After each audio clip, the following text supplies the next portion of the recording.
जय श्रीराम जेटिस प्रोसेस तब चलते जाना Odisha school education programme authority आपणकर Anupam Saha IAS state project directors आपणकर all district education officer cum DPC Odisha समस्त को आपणकर लेटर करछंती आपण देखि पड़थबे क्लियरली लेटर नंबर 1196 आपणकर जो रही एवं सेपा लेटर नंबर रही 917 आपण डेटेड रही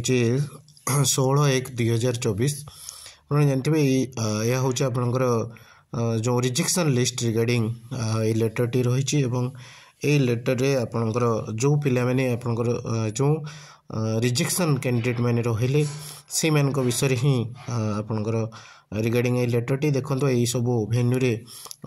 30 डिस्ट्रिक्ट रे आपण माने 20 और 21 तारिख रे आपणकर सर्टिफिकेट जो डॉक्यूमेंट वेरिफिकेशन करथिले एवं यह होचे ऑफिशियल लेटर एथिरे आपणकर 7 डेज रो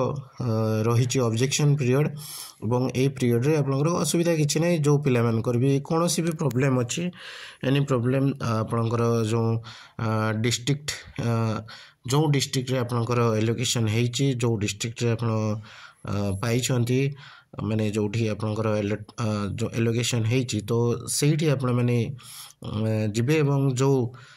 डॉक्यूमेंट्स आपणकर कोन धर सपोज कोनोसी प्रॉब्लम रहिला तो आपण माने ताको क्लियर कर परिबे यह थिला ए रिगार्डिंग 7 डेज रो टाइम रहिछि friends thank you for watching my video.